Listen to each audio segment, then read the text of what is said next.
That morning, everything seemed as usual. I woke up to the sound of the alarm, took a shower, got dressed for work, and headed out for my meetings. But during one of my lunch breaks, I met a woman who would forever change my life. This encounter, as if planned, dragged me into a deep void. A few words from her lips echoed in my mind and turned my world upside down. Your wife is cheating on you, and it's with my husband. Something inside me broke, but the real truth was still waiting for me. That day started like any other Friday. I woke up, went through my usual routine, and attended a few meetings throughout the day, negotiating multiple deals. Lost in the busy pace of work, I decided to have lunch at the gallery across from the office when noon arrived. As I was sitting there with my sandwich, a woman took the seat next to me. While grabbing my drink, she spoke softly, "You don't need to move anything from me, John." Looking into her deep eyes, I couldn't help but ask, "Do I know you?" She gave a slight smile and shook her head. "No, we've never met before," she said, "and honestly, I wish we didn't have to meet now either." I was at a loss for words. This beautiful woman sitting in front of me who knew me but whom I didn't know. What could she possibly want? She extended her hand and introduced herself. "Sorry, my name is Stella Holmes." We shook hands. She continued, "I'll only take a few minutes of your time. There's something we need to talk about." With questions swirling in my head, I looked around, thinking maybe someone was playing a prank on me, but seeing no one, I turned back to her and said, "I don't know you, so I have no idea what you want to talk about. Maybe I should just go." As I tried to gather my things and leave, her hand gently touched mine. "Please, John, just give me 10 minutes. After that, I won't bother you again." I left my food and turned to her. "All right, you have 10 minutes, I said, starting the stopwatch on my watch. She began speaking slowly, almost in a whisper. "John, my husband has been having an affair for the last 6 months, and that woman is your wife, Sue." The moment I heard her words, they echoed in my ears, but my mind refused to accept them. "Stella, I'm really sorry, but I think you've got the wrong person. My wife loves me, and I love her. We've been married for about 15 years, and I bet I'm the only man she's ever known," I said. But the sadness in Stella's eyes seemed to contradict my words.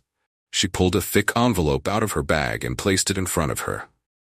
"I'm really sorry, John," she said. "I know how hard this is, but everything I've told you is true. The other woman is definitely Sue."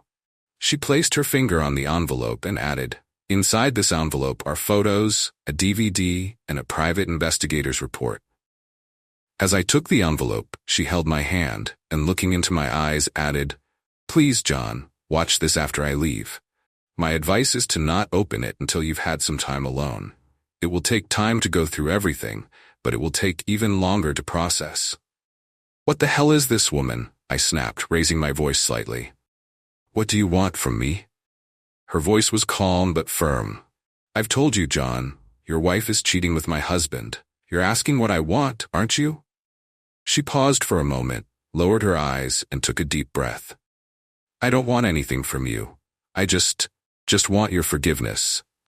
I was even more confused now. "Forgiveness? Why would I forgive you?" Stella slowly stood up, and there was a deep silence between us. "I've given you all the information you need. Who needs forgiveness is up to you to decide. But let me tell you this. I had to tell you this personally. You deserve that. Secondly, I want your wife out of Justin's and my life." Then she leaned in and whispered in my ear, "I believe Sue loves you. So please think carefully about how you'll respond to this. Don't just react in pain. That was the hardest part for me, but I hope everything will change." As Stella began walking away without looking back, I grabbed her hand and asked one last question. "What will you do about your husband?" She gave me a cold smile and answered with a stern voice, "I'll confront him on Sunday. After that, if he can't convince me within a week that he'll never cheat again, I'll leave him. Without his reputation, his money, and his manhood."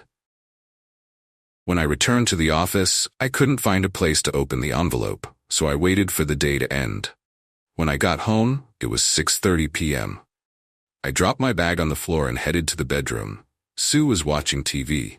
As soon as she saw me, She jumped up, hugged me tightly, and planted a kiss on my lips. She had greeted me like this every day since we got married. Smiling at me, she asked, "You're home early today. What's going on?" She replied playfully, "That sounds like a great idea, but I can't do tomorrow." I asked curiously, "Why not? Do you have a date with another man?" She playfully tapped my shoulder, laughing, "What a terrible accusation. I'm volunteering at the church's annual auction. I'll be busy all day. Now apologize." I searched her face for any sign of a lie, but found nothing. I hugged her tightly and whispered an apology, but inside I was filled with questions. After dinner, I loaded my fishing gear into the car. Once everything was ready, I sat down in front of the TV for a while, but I couldn't sleep. That night, around 1 a.m., I noticed Sue cuddling close to me.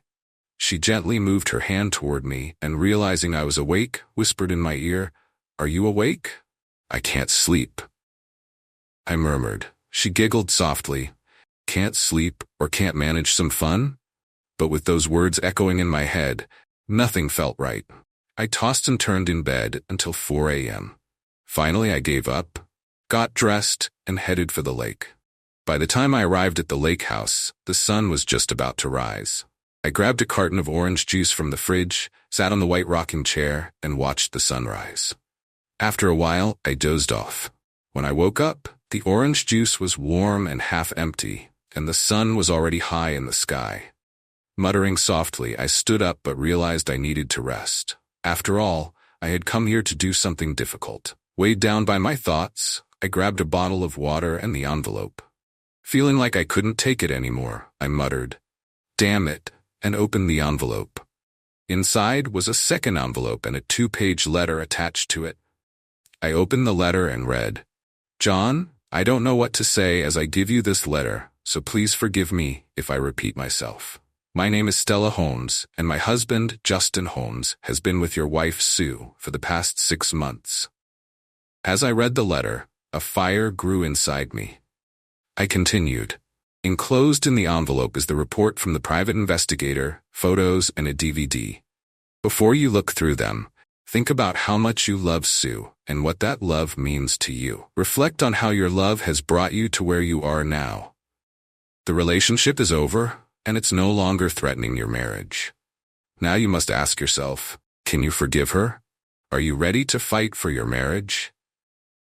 The letter continued, "Before opening the second envelope, find your answer to these questions. You will feel the weight of everything you see. However, it's my duty to prove that the evidence I have is true, so I hope you won't feel the need to open the second envelope." I grabbed the bottle of Jack Daniels, opened the envelope, and started looking through its contents. The photos, each dated, were high resolution, and they all showed Sue's face. In every photo, the happiness on her face was so pure, so joyful that it shattered my heart. Finally, I watched the DVD. Though not as clear as the photos, what I saw drained me completely. At that moment, everything inside me was gone. All that remained was a cold, bitter emptiness. As the days passed, I made my decision. I couldn't forgive Sue. I had given her everything, but she had given herself to someone else completely. I finalized the idea of divorce in my mind and decided to act. After months of preparation, I hired a lawyer and took all the necessary steps to divorce Sue. Until my preparations were complete, I made sure everything seemed normal, making her believe for a while that things were just like before. Finally, I planned a party for our wedding anniversary. I rented a hall filled with Sue's closest friends and family. That day, I greeted her as a loving husband would, showering her with gifts and compliments. But as the night wore on, I discreetly signaled for them to play the DVD. When the DVD started playing, the entire room fell silent. Sue, visibly shocked, collapsed in tears as everyone watched her relationship with Justin unfold on screen in front of all those who had once respected her. Sue's world crumbled. That moment, my revenge was complete. Sue's life fell apart while I had a fresh start. Not long after, we signed the divorce papers, and I sailed into a new chapter of my life.